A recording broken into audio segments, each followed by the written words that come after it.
തിരുവനന്തപുരത്ത് നിന്നും. ഷെമിന, സ്വാഗതം. തിരുവനന്തപുരത്ത് എങ്ങനെയുണ്ട്? മഴയൊക്കെ ശക്തമായിട്ടുണ്ടോ അതോ? ശക്തമായിട്ടില്ലെങ്കിലും മഴയാണ് ഷിലിൻജി. അതല്ലേ, അപ്പൊ ജോലി ഇന്ന് അവധിയാണോ അതോ മഴ പ്രമാണിച്ചിട്ട്? ഇല്ല, അങ്ങനെ അവധിയില്ല. ഓക്കെ. അപ്പൊ തീർച്ചയായിട്ടും വളരെയധികം സന്തോഷം. അപ്പൊ ഓൺലൈൻ വാർത്തകളും വിശേഷങ്ങളുമായി നമ്മളോടൊപ്പം ഷെമിന നമ്മളോടൊപ്പം ചെയ്തിരിക്കുകയാണ്. സ്വാഗതം ഷെമിന. Thank you ഷിലിൻജി. നമസ്കാരം. ഓൺലൈൻ വാർത്തകളിലേക്ക് സ്വാഗതം. വാർത്തകൾ വായിക്കുന്നത് ഷമീന, തിരുവനന്തപുരത്ത് നിന്നും. ഇന്ന് 2024 ഓഗസ്റ്റ് 30 വെള്ളിയാഴ്ച. ഇപ്പോൾ സമയം 7 മണി കഴിഞ്ഞ് 56 മിനിറ്റ്. വാർത്തകളിലേക്ക്. പോർച്ചുഗീസിന്റെ ലോകോത്തര ഫുട്ബോൾ താരമായ ക്രിസ്റ്റിയാനോ റൊണാൾഡോയെ ആദരിച്ച് യുവേഫ. യൂറോപ്യൻ ക്ലബ് ഫുട്ബോളിലെ റൊണാൾഡോയുടെ ശ്രദ്ധേയമായ നേട്ടങ്ങൾ മുൻനിർത്തിയായിരുന്നു ചാമ്പ്യൻസ് ലീഗിലെ എക്കാലത്തെയും മികച്ച ഗോൾ സ്കോറർ കൂടിയായ ക്രിസ്ത്യാനോയ്ക്കുള്ള യുവേഫയുടെ ആദരം. യുവേഫ പ്രസിഡന്റ് അലക്സാണ്ടർ സെഫറിൻ ചടങ്ങിൽ വെച്ച് റൊണാൾഡോയ്ക്ക് പ്രത്യേക പുരസ്കാരം സമ്മാനിച്ചു. US പ്രസിഡന്റ് തെരഞ്ഞെടുപ്പിൽ ഇഞ്ചോടിഞ്ച് മത്സരം നടക്കുന്നതിന്റെ സൂചന നൽകി അഭിപ്രായ സർവേ. ഏറ്റവും പുതിയ വോൾ സ്ട്രീറ്റ് ജേർണൽ സർവേയിൽ ഡെമോക്രാറ്റിക് പ്രസിഡന്റ് സ്ഥാനാർത്ഥിയായി കമലയ്ക്ക് 48% പിന്തുണയും റിപ്പബ്ലിക്കൻ സ്ഥാനാർത്ഥി റൊണാൾഡ് ട്രംപിന് 47% പിന്തുണയുമാണ് രേഖപ്പെടുത്തിയത്. ബൈഡൻ മത്സര രംഗത്തുണ്ടായിരുന്ന ജൂലൈ ആദ്യ ആഴ്ചയിലെ സർവേകളിൽ 8% പോയിന്റുകൾക്ക് ട്രംപായിരുന്നു മുന്നിൽ. പ്രമുഖ ഓൺലൈൻ ഭക്ഷണ വിതരണ പ്ലാറ്റ്ഫോമായ സൊമാറ്റോയ്ക്ക് 4.59 കോടിയുടെ GST നോട്ടീസ്. നികുതിയും പലിശയും പിഴയും ഉൾപ്പെടെയുള്ള തുകയാണിത്. തമിഴ്നാട്ടിലെയും പശ്ചിമ ബംഗാളിലെയും ചരക്ക് സേവന നികുതി അധികൃതരാണ് കമ്പനിക്കെതിരായ നടപടി സ്വീകരിച്ചത്. ഹിമാചൽ പ്രദേശിൽ കടുത്ത സാമ്പത്തിക പ്രതിസന്ധിയെ തുടർന്ന് മുഖ്യമന്ത്രി അടക്കമുള്ള മന്ത്രിമാർ 2 മാസത്തെ ശമ്പളം കൈപ്പറ്റിയില്ല. മന്ത്രിമാർക്ക് പുറമെ ചീഫ് പാർലമെന്ററി സെക്രട്ടറിമാർ, ക്യാബിനറ്റ് റാങ്കിലുള്ള മറ്റ് പദവിയിലിരിക്കുന്നവർ എന്നിവരും ശമ്പളം വാങ്ങിയില്ല. മുഖ്യമന്ത്രി സുഖീന്ദർ സിംഗ് സുഖുവാണ് നിയമസഭയെ ഇക്കാര്യം അറിയിച്ചത്. രാഹുൽ ഗാന്ധിയുടെ രാഷ്ട്രീയത്തിൽ മാറ്റം വന്നിട്ടുണ്ടെന്ന് മുൻ കേന്ദ്രമന്ത്രിയും അമേഠിയിലെ MP-യുമായിരുന്ന സ്മൃതി ഇറാനി. നല്ലതോ മോശമോ അപക്വമോ ആവട്ടെ, അദ്ദേഹത്തിന്റെ പ്രവർത്തികളെ വില കുറച്ച് കാണാൻ പാടില്ലെന്നും അത് വ്യത്യസ്തമായ രാഷ്ട്രീയത്തെ പ്രതിനിധാനം ചെയ്യുന്നുവെന്നും സ്മൃതി പറഞ്ഞു. ജാതിയെക്കുറിച്ച് സംസാരിക്കുമ്പോഴും പാർലമെന്റിൽ വെള്ള ടീഷർട്ട് ധരിക്കുമ്പോഴും യുവാക്കൾക്ക് എന്ത് സന്ദേശമാണ് നൽകുക എന്നതിനെ കുറിച്ച് അദ്ദേഹം ബോധവാനാണെന്നും സ്മൃതി ഇറാനി. അദ്ദേഹം വിജയിച്ചുവെന്ന് സ്വയം കരുതുന്നുവെന്നും ജാതി രാഷ്ട്രീയം മുതൽ പ്രകോപിപ്പിക്കുന്ന പ്രസംഗങ്ങൾ വരെ അദ്ദേഹം മുന്നോട്ട് വെക്കുന്ന കാര്യങ്ങൾ പുതിയ തന്ത്രത്തിന്റെ ഭാഗമാണെന്നും സ്മൃതി ഇറാനി കൂട്ടിച്ചേർത്തു. തനിക്കെതിരെ മോശം പരാമർശം നടത്തിയ ശിരോമണി അകാലിദൾ നേതാവും മുൻ പഞ്ചാബ് MP-യുമായ സിമ്രൻജിത്ത് സിംഗിനെതിരെ ആഞ്ഞടിച്ച് BJP MP-യും നടിയുമായ കങ്കണ റണാവത്ത്. സിമ്രൻജിത്ത് സിംഗ് ബലാത്സംഗം ചെയ്യപ്പെടുന്നതിനെ സൈക്കിൾ ഓടിക്കുന്നതുമായാണ് താരതമ്യപ്പെടുത്തതെന്നും ബലാത്സംഗത്തെ നിസ്സാരവൽക്കരിക്കുന്നത് ഈ രാജ്യത്ത് ഒരിക്കലും അവസാനിക്കില്ലെന്നാണ് തോന്നുന്നതെന്നും കങ്കണ വിമർശിച്ചു. കങ്കണയ്ക്ക് ബലാത്സംഗത്തിൽ ഒരുപാട് അനുഭവമുണ്ടെന്നും അത് എങ്ങനെയാണ് സംഭവിക്കുന്നതെന്ന് നിങ്ങൾക്ക് അവരോട് ചോദിക്കാമെന്നുമാണ് സിമ്രൻജിത്ത് നേരത്തെ പറഞ്ഞത്.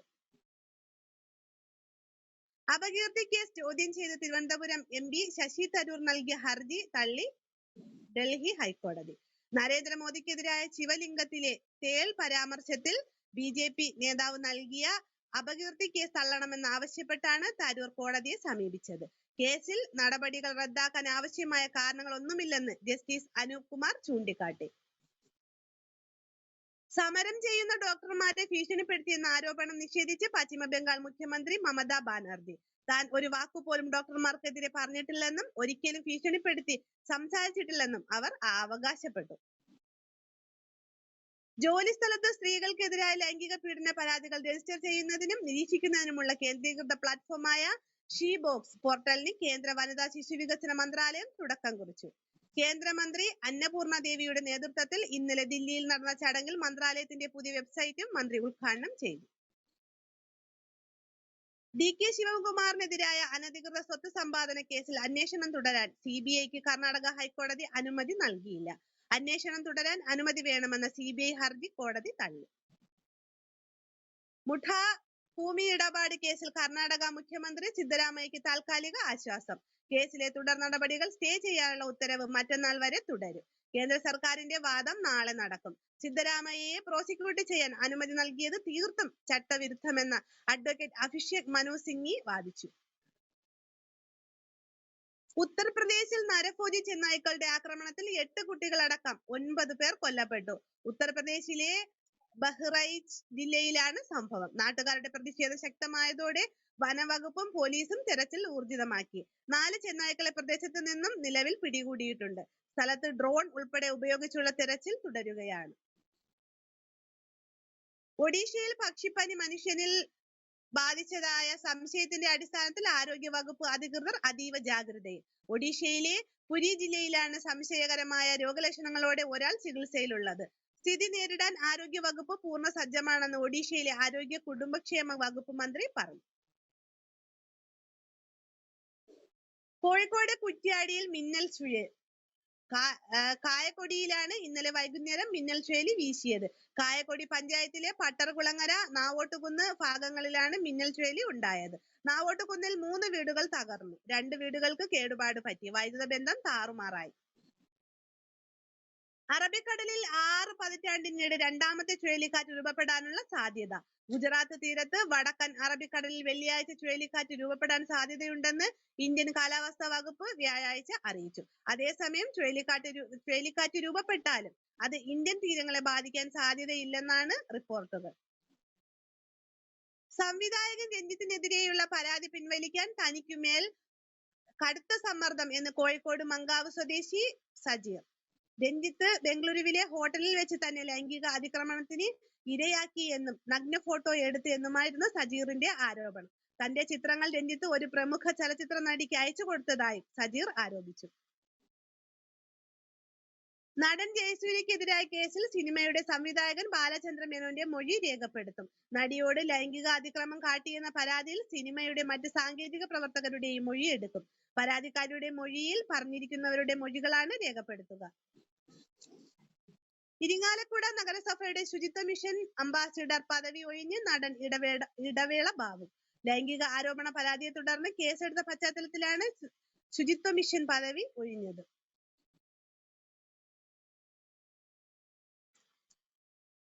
തനിക്ക് സിനിമയിൽ നിന്ന് മോശമായ അനുഭവം നേരിട്ടിട്ടില്ല എന്ന് കരുതി ഇത്തരം സംഭവങ്ങൾ സിനിമയിൽ ഇല്ല എന്ന് പറയുന്നത് ഇരകളോട് ചെയ്യുന്ന അപമാനമാണെന്ന് നടിയും നിർമ്മാതാവുമായ ഷീലു എബ്രഹാം. പുതിയൊരു മാറ്റത്തിനുള്ള തുടക്കമാണ് ഹേമ കമ്മിറ്റി റിപ്പോർട്ടെന്നും നിഷ്പക്ഷമായി നിന്ന് നിലപാടോടുകൂടി സംസാരിക്കുന്നവർ വേണം അസോസിയേഷനുകളുടെ തലപ്പത്ത് വരാനെന്നും ഷീലു വ്യക്തമാക്കി. മുകേഷിന്റെ വിഷയത്തിൽ മാധ്യമങ്ങൾക്കെതിരെ മന്ത്രി സജി ചെറിയാൻ. എന്തും ആരെപ്പറ്റിയും എപ്പോഴും പറയാൻ ഒരു മടിയും കാണിക്കാത്ത അവസ്ഥയിലാണ് മാധ്യമങ്ങളെന്ന് അദ്ദേഹം കുറ്റപ്പെടുത്തി. സർക്കാരിനെതിരെ ആഞ്ഞടിച്ച് എഴുത്തുകാരിയും സാംസ്കാരിക പ്രവർത്തകയുമായ സാറ ജോസഫ് രംഗത്ത്.